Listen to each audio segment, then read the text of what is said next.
quanto riguarda invece il centro storico, poi ci sono due contrapposizioni. Una dice no, teniamolo aperto al traffico, e quella diciamo di centrosinistra, se non sbaglio, dice invece chiudiamolo, facciamo Dei però i parcheggi. parcheggi e rendiamo più vivibile diciamo il centro storico. Sì, la versione del centro-sinistra non è che nasce casualmente o dalle fissazioni del centro-sinistra, nasce perché io penso un grande merito della giunta scorsa è stato quello di fare parecchi studi prima di fare le cose, per cercare di farle con un certo senso.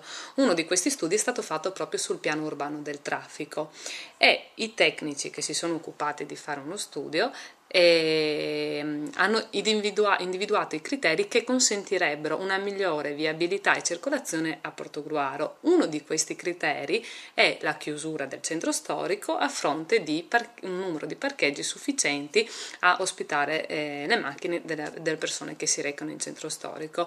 Quindi, a nostro parere, spendere dei soldi per fare uno studio, ripeto, di tecnici competenti che dà determinati risultati e non seguirlo ci sembra assurdo, per cui secondo noi, a parte il fatto che abbiamo un patrimonio architettonico anche medievale, che voglio dire si può presumere che comunque lo smog, il traffico, il rumore in qualche modo danneggino, ma poi c'è anche il fatto che appunto abbiamo degli studi che ci dicono che questo sarebbe il modo migliore di gestire la viabilità a Portogruaro.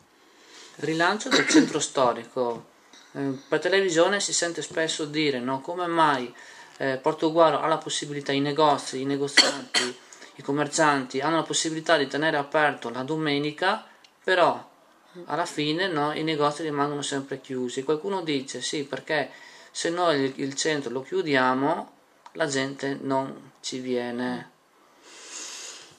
Questa è una lunga bagarre. Io penso che dipenda, allora, sicuramente delle soluzioni per riattivare il centro storico vanno trovate e noi abbiamo messo anche qualcosa sul programma per sfruttare, ad esempio, per unire le politiche giovanili che secondo noi sono importanti e sono state forse un po' trascurate in questi ultimi anni, con la possibilità di ravvivare il centro, quindi non so, dando spazio ai giovani, gruppi musicali, eventi di questo genere.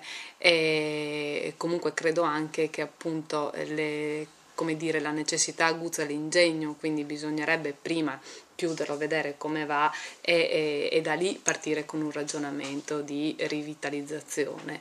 In ogni caso, secondo me, dipende molto dalle città. A me sembra che Portogruaro abbia le caratteristiche perché un centro chiuso funzioni, nel senso che io lavoro per i comuni, conosco anche altre realtà e ci sono delle realtà in cui è vero, cioè anche se il centro è circolabile, metà delle saracinesche sono abbassate, hanno una forte presenza, non come qua di un centro commerciale, ma di 3-4, proprio ad esempio di Monfalcone, di 3-4 centri commerciali, per cui lì se anche andiamo a togliere il traffico, probabilmente in effetti crolla il sistema del commercio. Qua non mi pare che ci sia questo problema, mi pare che i negozi sono abbastanza sani. Poi quando noi parliamo chiusura del centro storico parliamo solo via Martiri, ovviamente non è che parliamo di tutto il centro storico. Sì, perché allora, scusi di interrompere, non si spiega il fatto che via Garibaldi è aperta al traffico sempre Ed ha più negozi e più di negozi chiusi di via chiusi. Martiri. Sì, infatti. E in conclusione, come ti è sembrata questa campagna elettorale? Ci sono stati colpi bassi secondo te oppure no? Ma insomma mi sembra di sì, io poi per mia deformazione tendo abbastanza a guardare il mio piuttosto che quello degli altri, nel senso che noi ci siamo sempre impegnati a fare una campagna elettorale seria basata sui programmi, ci siamo spesi molto sui veicoli informativi, il sito, il giornale, noi crediamo nella circolazione delle idee e non ho mancato di vedere video, comunicati stampa da parte del centrodestra piuttosto a volte anche appunto come dici te proprio da colpo basso, però per mia natura non sto a perdermi, insomma non ci do tanta Perché importanza. proprio c'è un articolo di Ivo Simonella che parla appunto di 2 attacchi da parte di 2 noti esponenti del centrodestra che accusano voi di essere una zavorra per Sì, Antonio sì, sì, sì, sì, Bertoncello. sì. Beh, insomma, su quello ha Si è chiarito risposto lui poi in Ivo, sì, quell'articolo. sì.